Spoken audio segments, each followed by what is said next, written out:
Hello my dear students, welcome back to my channel. आज ना मैं एक चीज स्टार्ट करने वाला हूँ।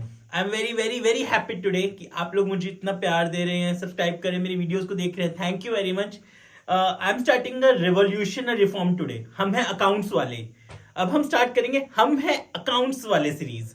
हमारी टेक्निकल चैलेंज सीरीज चल रही है ना। अब हमारा आज से नाम है हम हैं अकाउंट्स वाले। जैसे यार देखो, सब सब्जेक्ट्स वाले अपने आप को हिट कर रहे हैं, तो हम अकाउंट्स वाले क्यों पीछे रहे।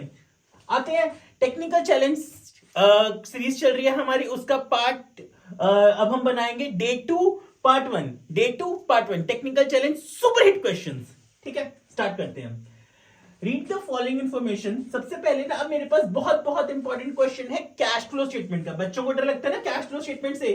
कैश फ्लो स्टेटमेंट का बहुत टेक्निकल क्वेश्चंस प्लीज लिख के ले लो। एग्जाम में इसी तरह का क्वेश्चन आने के बहुत ज्यादा चांसेस है। लिख के ले लो, एग्जाम में इसी तरह का क्वेश्चन आने के बहुत बहुत ज्यादा चांसेस है। फिर से आते हैं। Read the following information provided by Joy limited and answer the questions that follows. ठीक है, हमें ना एक इंफॉर्मेशन दी है। देखिए पहले के टाइम में क्या होता था, या अभी भी हमें ऑप्शन में होगा, पूरी कैश फ्लो स्टेटमेंट बनाओ, या फिर आपको ऑप्शन में ना एक इजी होगा बस कैलकुलेट करने वाला क्वेश्चन। ठीक है, जैसे हमें पार्ट फर्स्ट में दिया हुआ है what will be the net profit before tax. मुझे पूरा क्वेश्चन है और उसके बाद में मुझे बोला हुआ है what will be the net profit before tax. ठीक है, तो सबसे पहले ना मैं इस क्वेश्चन को सॉल्व करने के लिए क्या करूंगा, मैं आप लोगों को दिखाता हूं कि कैश फ्लो स्टेटमेंट जिन बच्चों ने किया है, जिनको टेक्निकल लगता है, सबसे पहले मुझे समझेंगे, ध्यान से देखेंगे। स्टेप 1 मुझे क्या फाइंड करना है। सबसे पहला स्टेप कैश फ्लो स्टेटमेंट में, स्टेप 1 सबसे पहला सीएफएस में सबसे पहला स्टेप क्या है हमारा, हमें फाइंड करना है नेट प्रॉफिट बिफोर टैक्स। ठीक है जी, ये फाइंड करना है हमें। एनपीबीटी, हमें क्या फाइंड करना है, NPBT net profit before tax. कैसे निकलेगा, closing balance of P and L account minus opening balance of P and L account. ठीक है, इसमें प्लस कर देते हैं ट्रांसफर टू रिजर्व्स।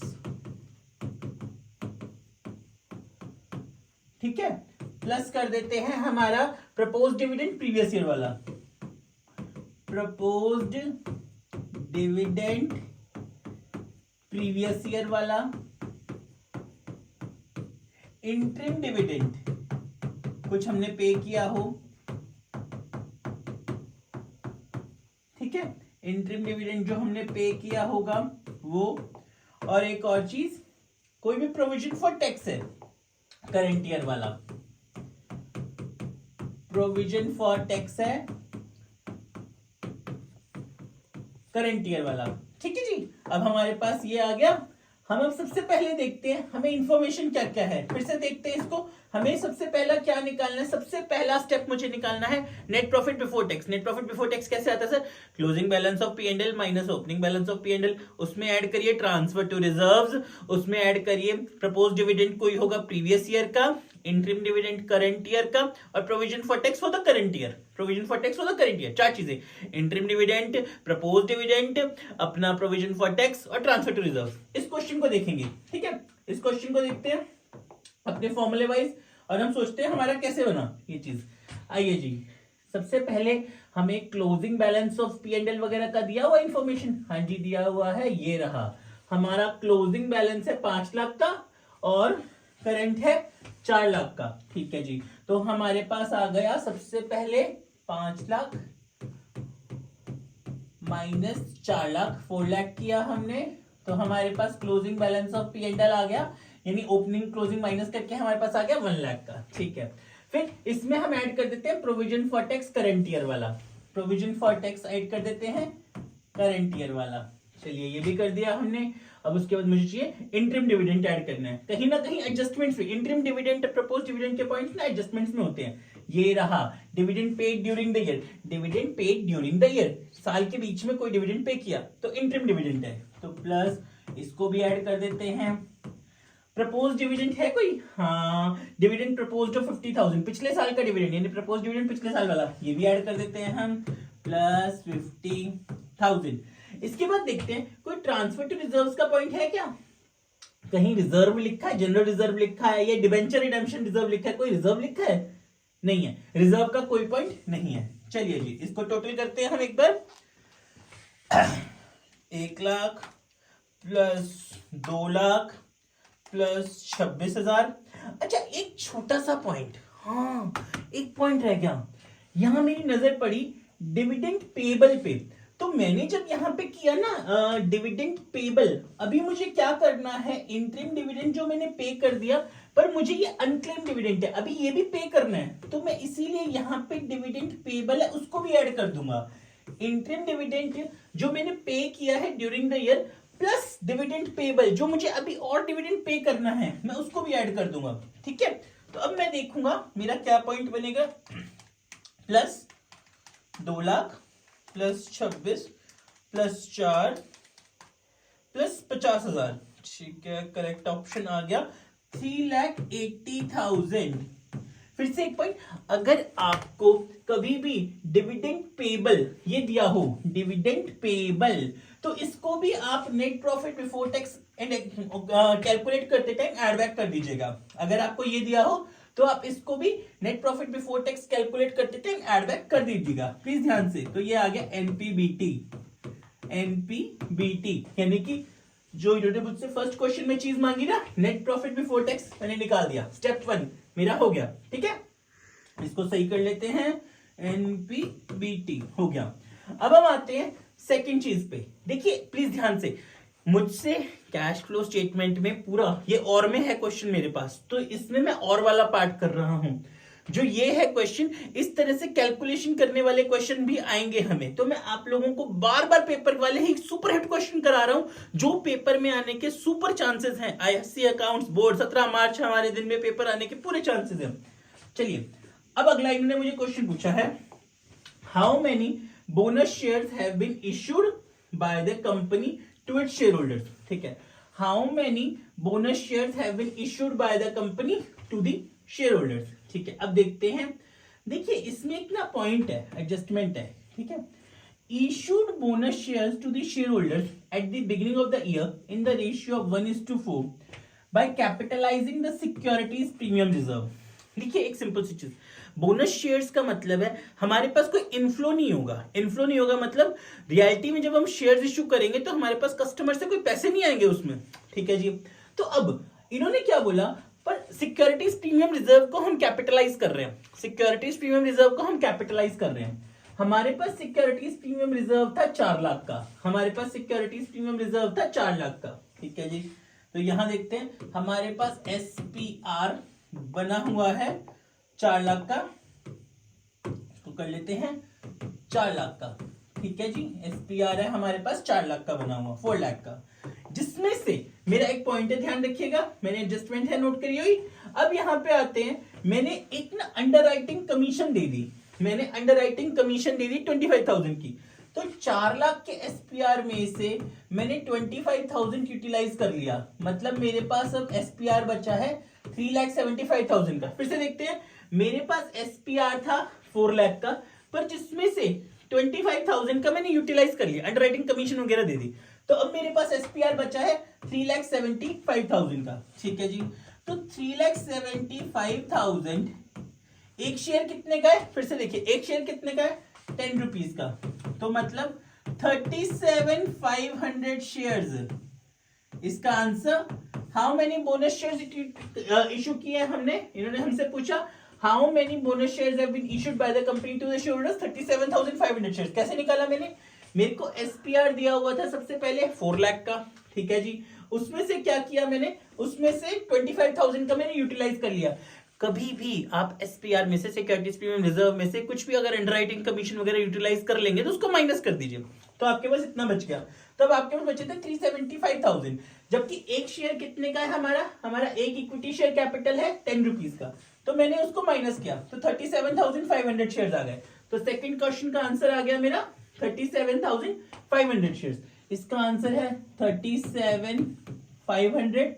पहले वाले का आंसर था मेरा 3,80,000। ठीक है जी, अगला आते हैं तीसरा पार्ट। अब हमें इन्होंने बोला what will be the cash flow from operating activities. देखिए सबसे ज्यादा मेरे को लगता है, मैं इतने बच्चों को पढ़ाता हूं, सबको एक ही चीज से डर लगता है, सर सीएफएस में ऑपरेटिंग एक्टिविटी, सीएफएस में ऑपरेटिंग एक्टिविटी। कुछ डरने वाली बात नहीं है, ध्यान से देखिए। अब सबसे पहले मैं क्या करूंगा, मुझे फाइंड करना है ऑपरेटिंग एक्टिविटी का, तो मैं लिखूंगा नेट प्रॉफिट बिफोर टैक्स। सबसे पहले मैं लिखूंगा नेट प्रॉफिट बिफोर टैक्स, जो कि बहुत इजीली मैंने अभी आपको स्टेप 1 में करके दिखा, निकाला हुआ है 3,80,000 का। नेट प्रॉफिट बिफोर टैक्स 3,80,000 का, ठीक है। अब फटाफट इसमें मेरे को क्या ऐड करना है, मुझे ऐड करना है adjustment for non operating and non cash expenses. फिर से मुझे क्या ऐड करना है, adjustment for non operating and non cash expenses. ध्यान से देखते हैं, नेट प्रॉफिट बिफोर टैक्स आ गया, adjustment for non operating and non cash expenses, ठीक है जी। हम देखते हैं हमारे नॉन ऑपरेटिंग और नॉन कैश एक्सपेंसेस कौन से थे, ठीक है। अब यहाँ पे एक पॉइंट देखिएगा, सारी एडजस्टमेंट देखिएगा ध्यान से। इंटरेस्ट ऑन बोरोइंग वाज 40,000, तो कभी भी interest on borrowing is a non operating expense. क्यों? नॉन ऑपरेटिंग आइटम है, नॉन ऑपरेटिंग आइटम मतलब फाइनेंसिंग का आइटम है, तो यह एड बैक हो जाएगा इंटरेस्ट ऑन बोरोइंग, ठीक है जी, प्लस 40,000, ठीक है। और देखते हैं कोई पॉइंट है हमारा जो हमें इसी से रिलेट कर रहा हो, नहीं नहीं नहीं है। Investment in land, purchased machinery, अमर tax dividend 10% on it shares. यहां पे एक पॉइंट है, अमर tax paid dividend at 10% on it shares. Interest on borrowing add हो गया, adjustment for non operating and non cash expense, कोई भी होगा, कोई भी एक्सपेंस होगा, नॉन ऑपरेटिंग आइटम एक्सपेंस होगा, प्लस होगा, और आइटम अगर नॉन ऑपरेटिंग बेनिफिट होगा, आइटम मतलब गेन होगा, कोई भी हमारा अदर एक्टिविटी से गेन होगा तो माइनस होगा। इसको हमने करा था प्लस, अब माइनस करते हैं। हमें एक डिविडेंड मिल रहा है अमर टैक्स से, डिविडेंड फ्रॉम अमर टैक्स, हमने कहीं इन्वेस्ट किया होगा तो हमें एक 10,000 का डिविडेंड मिल रहा है, वो माइनस होगा हमारा। चेक करते हैं हम, हाँ जी बिल्कुल ठीक चल रहा है हमारा। इंटरिम डिविडेंड हमारा तो हो गया था, हमने उसके बाद में अपना ये कर दिया है, हमारे को आ गया, ठीक है, हमारा डन है यहां तक। ओके जी, परफेक्ट। अब इसके बाद यहां पे करेंगे, इसका टोटल करते हैं 380 प्लस 40, 4,20,000 माइनस 410, ये आ गया 4,10,000। इसको हम क्या बोलेंगे, operating profit before working capital changes, ठीक है, operating profit before working capital changes, ठीक है। ध्यान से देखिए, अब उसके बाद हमें क्या मिलेगा, उसके बाद हमें मिलेगा यहां पे हमारी ना एक आपको लाइन होगी, आपको पता होगी, अगर कभी भी increase in current liabilities plus decrease in current assets plus decrease in current liabilities हमारी क्या हो जाएंगी, माइनस, और हमारे increase in current assets minus, ठीक है, वो वाली लाइन। यहां से ना अब मैं अपने इसमें से करंट एसेट्स और करंट लायबिलिटीज ढूंढूंगा, तो यहां बस मेरा एक ही है, ट्रेड पेबल्स। ट्रेड पेबल्स के पॉइंट में क्या हो रहा है, ट्रेड पेबल्स मेरे इंक्रीज हो रहे हैं। यहां पे अब हम कौन सा वो करते हैं अरेंजमेंट, यहां पे अब हम करते हैं अरेंजमेंट हमारा जो करंट एसेट्स करंट लायबिलिटीज वाला होता है, ठीक है। तो अब हमने क्या करना है, हमारी करंट लायबिलिटीज क्या हो रही है, बढ़ रही हैं, इंक्रीज इन ट्रेड पेबल्स, ठीक है, ध्यान से, प्लस हो जाएंगे हमारे, तो आ गए 12,500, ठीक है, 12,500, 12,500, ठीक है, डन। इसमें हमने क्या करना है, देखिए एक स्टेप बहुत आराम से, नेट प्रॉफिट बिफोर टैक्स निकाला, adjustment for non operating and non cash expense किया, उसके बाद हमारे को operating profit before working capital changes मिला। उसके बाद हमने क्या करना है, increase in current assets plus increase in current liabilities plus होंगी और decrease in current assets plus होंगे। उसके बाद हमारी अगर जो भी डिक्रीज इन करंट लायबिलिटीज है और इंक्रीज इन करंट एसेट्स है वो माइनस होंगे, ठीक है। यहाँ पे मेरे पास एक ही था 12,500 इंक्रीज इन ट्रेड पेबल्स वाला, मैंने कर दिया फटाफट। ये आते हैं 4,22,500 पे, 4,22,500, तो ये क्या आ गया हमारा, ये आ गया हमारा cash flow from operating activities, cash flow from operating activities, ठीक है मेरी बात, परफेक्ट यहां तक? देखिए फिर से ध्यान से, हमने सबसे पहले ना हम पूरी कैश फ्लो स्टेटमेंट नहीं बना रहे, हमारा टेक्निकल क्वेश्चन है, बहुत बहुत अच्छा क्वेश्चन है, हमें सब इंडिविजुअली पार्ट्स पूछे एक एक नंबर में। प्लीज देखिए मेरी बात ध्यान से सुनिएगा, आईएससी अकाउंट्स बोर्ड एग्जाम में हमें एक एक मार्क्स अर्न करना है, हमें अर्न करना है, हमारा पेपर डायरेक्ट नहीं होगा, टेक्निकल क्वेश्चंस होंगे, मैं बार बार इसी पे सीरीज बना रहा हूं। हमारे को इंडिविजुअल क्वेश्चन है, what will be the net profit before tax, how many bonus shares, cash flow from operating activities.